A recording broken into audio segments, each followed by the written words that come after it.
It's going to be really satisfying to like show the other people that told you you weren't going to be able to do it, that you actually did it. Is that how it felt for you, Anita? Yes. I had a lot of fun rubbing it into my brother's face. Like, Hi, I'm Anita Smith. I'm Bradley Rice. And you're listening to the Salesforce for Everyone podcast. In today's Q&A episode, Brad answers a listener question about geo arbitrage while working full-time as a Salesforce professional. Of course, don't go on social media and sit on your Zoom calls at work and be like, I'm in Portugal now, and now I'm not where you guys are, and my life is so much better. Maybe don't do that. Also, Anita gives her take on why remote jobs are still available, even for Salesforce freshers. Everyone just hold strong with the remote jobs. Just be strong and demand it. Don't go in the office. Hey, everybody. Welcome back to the Salesforce for Everyone podcast. In our last episode, we were answering questions from the audience. So thank you so much for sending us all of your questions. And I hope that you got value last week because we're doing it again in this episode. We are answering more of those entry-level sort of beginner questions for those people who are, maybe you listen to the first 10 or 15 episodes of this show and you know a little bit about what's going on in the Salesforce space, but you still have a lot of those more basic questions. And in the coming episodes, we're going to be talking to people who are maybe 2 to 3 months into this process, and they've got some of those more intermediate questions, like they're already applying for jobs, they're already certified, they're already getting interviews, and they're wondering what's not clicking. So we're going to get a lot of those questions answered in our next episode. And then we're also going to be talking in the episode after that one to the more advanced people. So people already in Salesforce jobs who maybe had some questions they wish they would ask before they landed that Salesforce job, but they're realizing now, I've got some more questions and I want those answered. So we are going to make sure to cover all of those commonly asked questions for really everyone across the board. But for now, in this episode right now, we're going to be answering more of those beginner questions. And with me today, I have Anita Smith. So welcome to the show, Anita. How's it going? Hey, I'm happy to be here. It's going really well today. How about yourself? Yeah, things are going good. I think we've got a solid list of questions that, were sent in by the audience members. So yeah, I'm excited to dive in. Yeah. Okay. So let's get started. Actually, my brother asked this question to me when I first thought about getting into the Salesforce ecosystem. I'm glad I didn't let his negativity get me down with this question. So here you go. With so many individuals entering the space, won't the market become saturated? Yeah, I love this question. I actually see this question quite a bit in the Salesforce for Everyone Facebook group. And I have to imagine this comes up in really a lot of community groups. So I'll give you my take, and I'd love to hear your take. But what I see is people using, generic terms like that with all these people, with so many people. And it's like, how many people are we talking about? Because when we look at how many jobs are available in the Salesforce market, we're talking about hundreds of thousands every single year. And then when I turn to, say, the Salesforce for Everyone Facebook group, which is the most popular Salesforce Facebook group on Facebook, obviously, there are 13,000 members. And because we admin that group, I know that only about 5,000 of those people are active every month. And I know that a large percentage of them, probably 30% of them, already have Salesforce jobs. So we're talking about 5,000 people, 70% of them, whatever that is, maybe a little over 3,000, are actively in community groups talking about landing Salesforce jobs. We have hundreds of thousands of jobs available, and we have 3,000 people in the biggest Facebook group that there is on the planet for Salesforce entry-level jobs. So I don't know what we mean when we say all these people, because I think it looks like a lot when you're scrolling a Facebook feed or a LinkedIn feed and you're like, wow, all these people are trying to get jobs. When you think about it, it's a few hundred, maybe a couple thousand. It's not that many people, and there are way more jobs available than what's there. So my take on it is really think about the question. And I think you'll find that when you take a step back a little bit and get out of your own headspace, you'll realize it's not that many people battling for these hundreds of thousands of jobs. Yeah, the whole headspace thing. And it's funny, this question is the first one to be asked because I can't tell you how many times in my life where similar questions, just different scenarios where you think, oh, maybe I shouldn't even try because all these other people are doing it. But think about how many other people are having that same thought in their head. Like I've won a handful of like contest type, scholarship type things just for entering because no one enters, no one tries. People just like, they're too afraid. And then they let people around them get into that same headspace and let them think, oh, I can't do it. It's not possible. But if you just go in and at least try, you'll be surprised. And the Salesforce ecosystem is just like a deficit of professionals right now. So yeah, it's not too late. I can tell you, I've seen tons of people come in right now and land jobs. There's plenty of jobs out there. Just go to any website and search for Salesforce admin, Salesforce business analyst, Salesforce consultant. You'll see a ton of job postings. Yeah. So I think the takeaway from everything you just said, like my takeaway from what you just said is for everyone listening, for all those people that are out there saying, what's going to happen if the market's saturated? What about all these people? You can ignore that and you can almost sort of like laugh as you continue forward and stay focused and get this thing done and realize you're going to be one of the few when it feels like there's just so many people. It turns out you're going to be one of the few that are just staying focused, getting the job done, getting your certification, getting your hands-on experience, following the steps. And what do you know? You're going to be one of these people landing one of the many jobs that are available. Yep. And it's going to be really satisfying to like show the other people that told you you weren't going to be able to do it, that you actually did it. Is that how it felt for you, Anita? Yes. I had a lot of fun rubbing it into my brother's face. Like, So moving on to the next question. Are entry-level Salesforce jobs remote and do they have benefits? Yeah, this is obviously we're doing a podcast episode about commonly asked questions, but we get this question a lot. Are they remote? And there seems to be this, I don't know where this belief comes from. It's like, yeah, I'll bet a lot of the senior jobs are remote, but I bet the junior and entry level jobs are not remote. Like there's just a bunch of beginners in an office somewhere and all the people who are supposed to be supporting them are not there. So they're just there by themselves in the office, but that's not the reality, right? So no, so we've had, I think we've helped over 1,200 people now in the last year enter into Salesforce careers through the Talent Stacker program.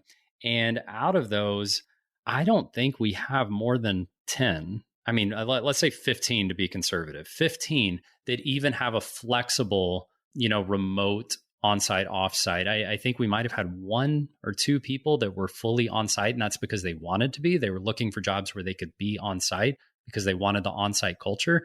But other than that, we might have 10 other people who've got like 2 days on-site, 3 days off-site, but it is extremely uncommon. So no, entry-level jobs, for the sake of the conversation, are fully remote, full benefits, no strings attached, all the things you would expect out of a great job.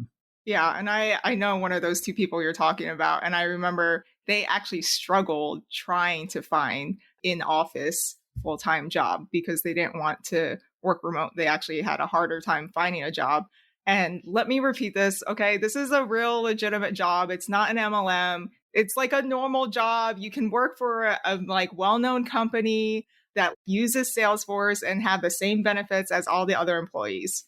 And again, yeah, I've just seen remote positions. I'm starting to see companies try to push for flex or on-site, but you also see those companies looking for a really long time. So, I mean, everyone just hold strong with the remote jobs. Just be strong and demand it. Don't go in the office so you don't ruin it for everyone else. But yeah, still remote. That's really good advice. Yes, everyone, no one give in. We have to keep this fully remote forever. Don't you do it. Yes. But as time goes on, those who want to work in office, it'll be a little easier to land your first job because companies are desperate to find people who work in office.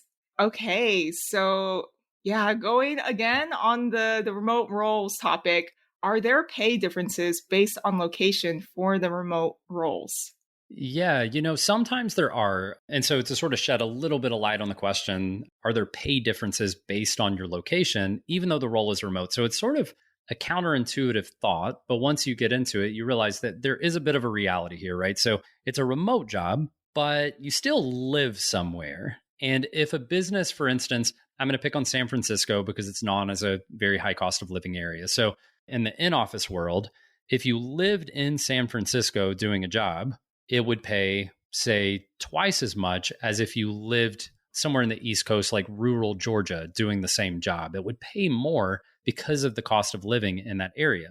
And what we're finding is that even though we've gone remote, and you might have somebody in rural Georgia working a remote job and somebody in San Francisco working the same remote job, you would think those should get paid the same because they're remote and where they live shouldn't have any impact on the pay. However, with, I would say, typically enterprise companies that have a lot of red tape and corporate policy and sort of all these like standard practices that they go by, you're going to find that they have something called these pay bands. And so they've, effectively got a map, and they just heat map out what the pay should be, what the pay grade should be based on location. So you will find that some companies still have some of those pay bands. So if you live in a high cost of living area, you might get paid a little bit more. And if you live in a low cost of living area, you'll get paid a little bit less. However, I've noticed with mostly like small and mid-sized businesses, and really with consulting companies in general, remote work has been the norm for about a decade now, if not more.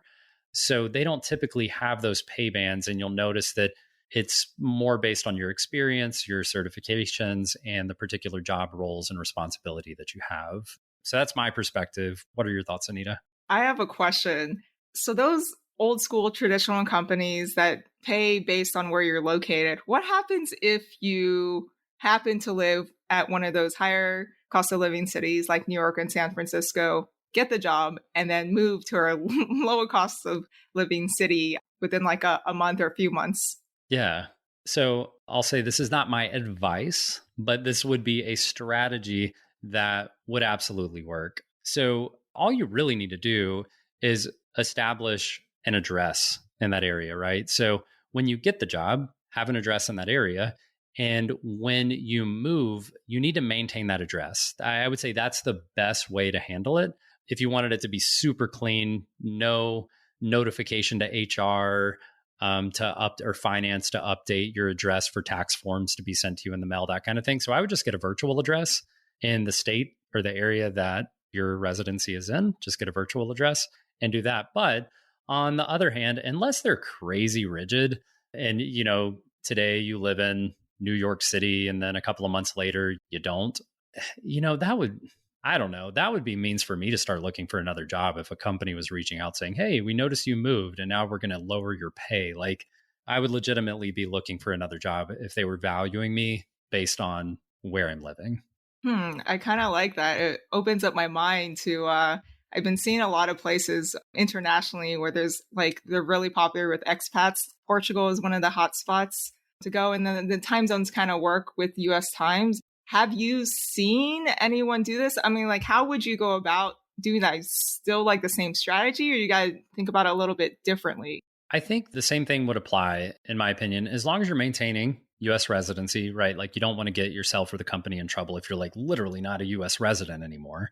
But yeah, it would be maintaining that physical address in the United States. As long as nothing's red flagging the HR department of your company, they're never going to do anything. And I mean, of course, don't go on social media and sit on your Zoom calls at work and be like, I'm in Portugal now, and now I'm not where you guys are, and my life is so much better. Maybe don't do that. Don't draw attention to it. And honestly, no one really cares what you're doing. I think we mentioned this in previous episodes. People are so busy with their job and their kids and their life and responsibilities and all that's going on. They do not have time to look at your background and say, that doesn't really look like where I thought she lived. They're disinterested in what you're up to. Just make their lives easier. Don't make them have to go update and change things and go through all these loopholes. Just make it easy on them. Maintain your physical address in the US. And I would say you can pretty well do that, however you like. Now, for your tax purposes, like filing your taxes at the end of the year, like, I'm not an accountant,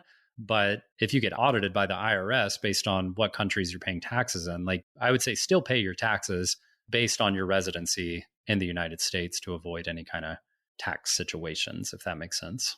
Yeah, we are not tax or finance professionals. If your situation's complicated, please go speak to a CPA. So I just wanted to make this clear. Don't add anyone that you work with to your social media, such as Instagram, Facebook, Snap, TikTok. I don't know what else is out there. I mean, LinkedIn is great, but don't add them to your personal social media so they can actually see and have proof that you have been traveling. I mean, you might not be doing anything wrong, but just the mindset of other people sometimes people get jealous or have weird feelings like, hey, we're paying this person to work and they're actually on vacation, even though the person gets everything that needs to be done. They might have other opinions. So just to be safe, don't add anyone to your personal social media. And this should be done for like any profession. Like we're professionals here, keep work and life separate. All right, that's just my little soapbox. So next question. This one is, I don't like getting this question because I have various thoughts about it. So this question's come up a couple of times. Can I land a job without a certification? Yeah, it's a rough one. To your point, I can kind of hear you struggling with thoughts and feelings around this question. And I think part of this is that it feels like people are trying to skip part of the process. And then there's people like you, I'll use you as an example, Anita, where you come into this and you spend probably over 100 hours and a lot of research and energy and practice tests and the nervousness that goes into preparing for the exam and just all of that. You've gone through that and you've accomplished becoming certified. And now you have someone else saying, can I just skip past that? Can I just not put in that work? And the short answer, is it possible? Yeah, we've seen it done a handful of times, but I'll tell you, typically the reason that someone is able to bypass the certification is because they either have industry experience, like a lengthy industry experience. So maybe they come from a long financial services background, and then they get hired by a consulting company that specializes in financial services Salesforce implementations. So they're willing to overlook the fact that they're not certified in order to snatch up somebody with industry experience. However, keep in mind that 70%, over 70% of Salesforce job applicants are certified. So by attempting to land a Salesforce job not being certified, you're already in the bottom 30%, because that's that first tangible piece of evidence that tells an employer you are qualified to do this job. As a baseline, you are qualified to do this job. And I'll say for yourself, it also tells you, I'm qualified to do this job. I've put in the work it takes to pass this exam. So I think mentally, when you're going to interviews and when you have that first day on the job, you feel a little bit less like an imposter because you know that, hey, I know as much as the next person who's got a Salesforce certification. I deserve to be here. I still have a lot to learn, but I'm working these things out. So do you need a certification to land a Salesforce job? I would say baseline answer is yes, but there are some nuance, situations that could allow you to bypass that. I think the key thing here is intention. Anyone who's landed a job without a certification never had the intention to not get their certification. I've never seen anyone like, I don't need that. I'm just going to get a job anyways. It's always the overachievers who are so passionate, who are like extremely good. They know Salesforce really well. Like you can tell like, they're going to pass the exam, no problem. Those are the people that are landing jobs without a certification. The ones that are either like they're so good, they're about to get their certification anyways.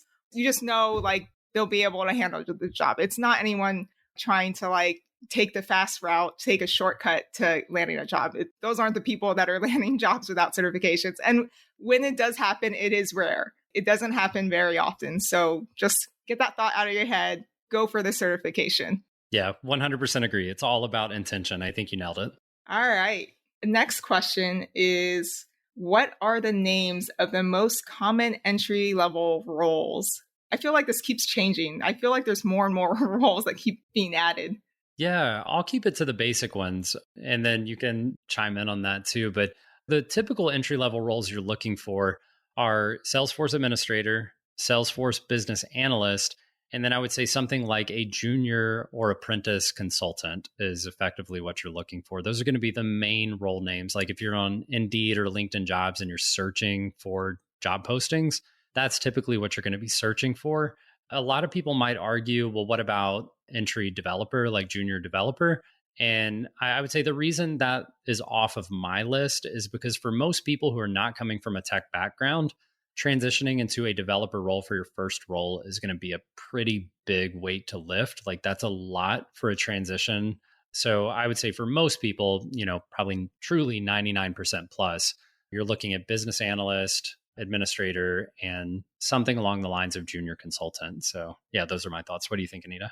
Yeah, I mean, even when I first started, I thought it was just junior Salesforce admin. That was like the only thing I was searching for. I didn't Like, it wasn't until later on that I knew about the Salesforce business analyst as an entry level. And I didn't even think you can get into consulting as an entry level. I was like, consultant, don't you have to have years of experience to actually become a consultant? But in this ecosystem, yes, you could become either a junior consultant or an associate consultant. A lot of different companies have they have different titles for the same jobs. So you kind of have to do a little bit of research. But even then, there are a ton of other Salesforce adjacent roles with different like Salesforce apps, those companies. I mean, I don't know all the titles. I just know there's more than those basic three ways to get into the ecosystem. Yeah, I think I've seen like Salesforce support specialist or something like that. You've got to dig a little because the companies, a lot of times they don't quite understand what to call the position because they don't realize how incredibly massive the Salesforce space is. They think this is just a tool we use at our company and we're looking for someone to help us use this tool. And they don't necessarily know the ecosystem and the titles and exactly how everything's supposed to be. So I would say, when you're job searching, search Salesforce as a keyword and then make sure to sort of peruse those job descriptions. It's more about looking at the job description and seeing if you feel like you're a fit for their needs. I would say 70% of their needs. If you meet about 60 to 70% of the requirements, I don't care how many years of experience or what degree they say you need or whatever else. If you meet 60 to 70% of the job requirements, I would say that's a great job to be applying for. Yeah. And you just taking that extra step to research different titles aside from the generic ones is going to put you so far ahead because no one else is doing that. Everyone is just searching junior Salesforce admin or Salesforce BA or maybe a junior consultant. No one is searching for those other jobs. So you're going to have a much better chance landing those jobs. And then speaking of those various roles, another common question, which I have sometimes still have today, is what does a typical day look like as an entry-level Salesforce professional?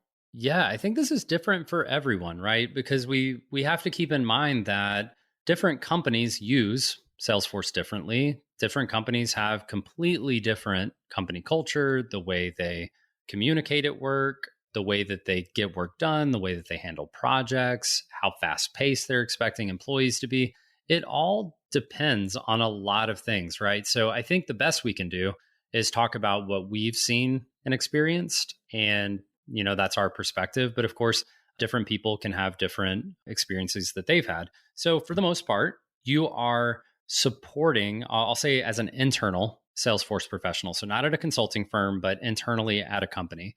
So you have one customer who is the company that you work for, and they're going to have a variety of end users, all the people at the company who use Salesforce. They log into it and they use it to do their day-to-day work, whether that's making calls or sending emails or contacting leads or whatever it is. Those are your end users and you're supporting them. Your job is to support those end users. So it could be something as simple as they can't get logged in, they forgot their password. It could be something as simple as I'm trying to look up this lead that I called yesterday and I can't find their information. I know I talked to them, but I can't find them anywhere. Their name was this, and you can help them find that. Moving up from those very basic things, it's, helping people build some reports to say how many new customers bought our product last month. Can we pull some information on that? And running reports and creating dashboards to help show the data so that the business can make business decisions based on the data. So that's a lot of the day-to-day requests you might see as an internal Salesforce professional. And then, of course, you might be working on projects to implement Salesforce for a new department or add on some really custom functionality or, install some new applications off the App Exchange. So it could be a variety of things. Typically, you're going to have something like there's a few different tools. You might be using Slack or just your Outlook emails or Gmail emails or communication tools like Jabber. There's a lot of different tools that companies use internally to communicate those requests to you. And so those come in, you do your best to get them done. You push back if you don't feel like it's a valid request or you need more information. And then again, you just do your best to support those internal users. So Anita, I know you're in consulting, so I'll let you talk a little bit about what a day might look like for somebody who's not on the internal side, but they're out there at the consulting firm working for multiple customers. Yeah. And again, it varies.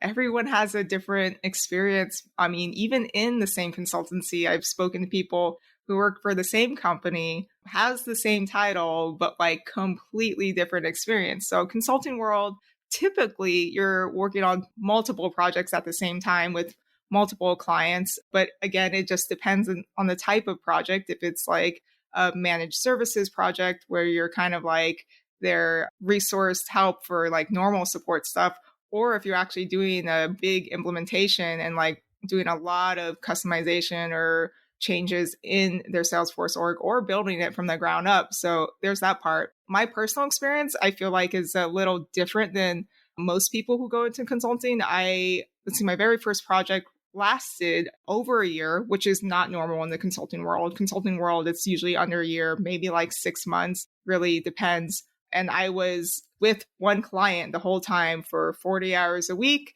And I was their Salesforce business analyst. And most of what I did was we followed like Scrum and Agile methodologies, which you can dig in a little deeper, or we can talk about that a little more. If you have more questions, just type it in the review or respond to the LinkedIn or Facebook group. But what I did was a lot of a lot of status updates, a lot of documentation using tools like Jira and Confluence or Microsoft Teams, whatever the company asks for, where they keep their documentation is where I trace that. A lot of translating what the business wants to my developers, going back and forth, kind of the middleman, kind of project management a little bit, just making sure the whole process goes smoothly and then timelines are met and things are like in place, T's are crossed, yep, I's are dotted, whatever that saying is, and making sure everything gets deployed and fixed in a timely manner. My most recent role that I just transitioned to, still same consultancy, same client, different department, is actually a Scrum Master, which I didn't even know was a potential role in the Salesforce ecosystem. But like having that Salesforce admin certification and knowing the software development process like helps a lot with this role too. And this role is also similar to the BA from what I've seen so far. I don't know. I've only done it for a month now. We'll see.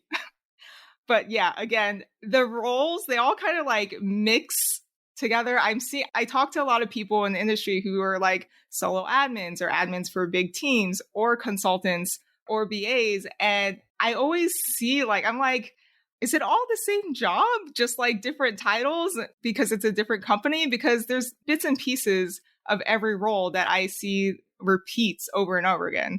Yeah, I'll say that most of my working career was in consulting, from working for small firms, big firms, and then owning my own independent consultancy. And I'll say the big difference for me, I think, was that consulting is more fast paced and there's more expected from you.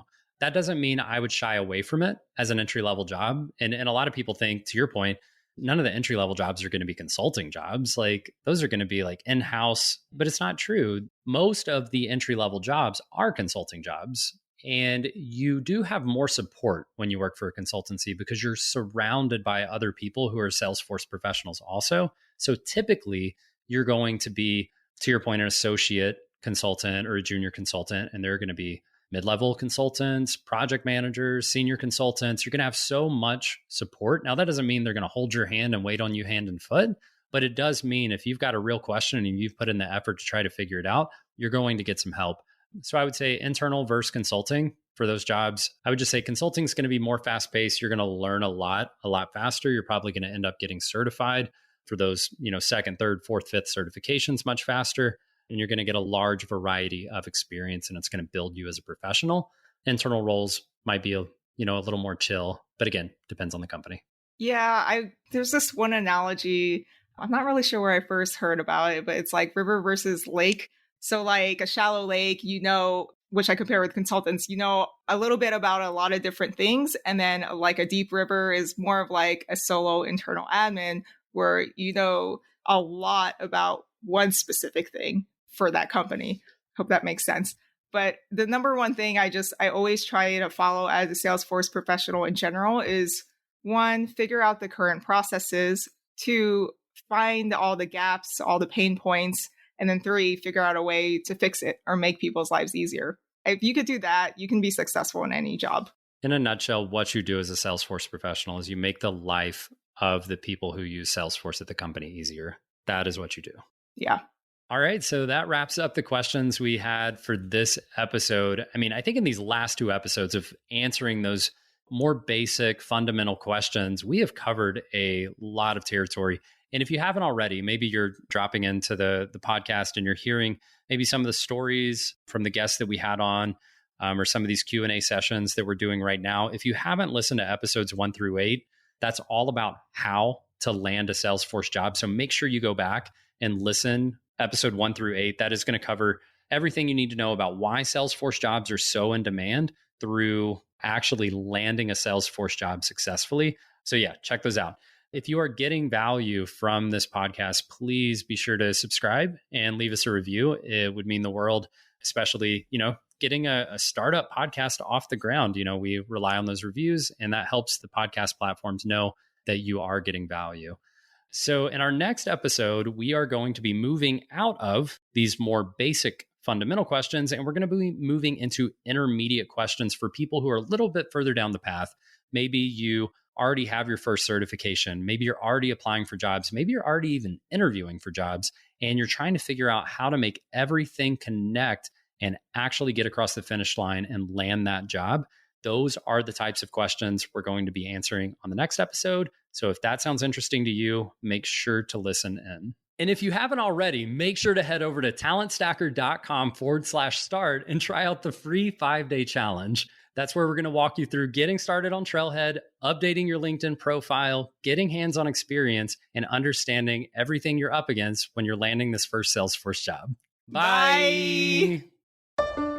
Thank you for joining us today. To get started for free on your own Salesforce career, go to talentstacker.com/start or check the show notes. There you'll find all the resources you need to start earning $60,000 to $80,000 in as little as 8 months, no matter your education or career background. The Salesforce for Everyone podcast was produced by Edmund T. and engineered by Andrew Mendonza. If you like what we do at this scrappy can-do podcast, please help others find us by leaving a 5-star rating and a great review on whichever platform you're listening to us right now. See you next time.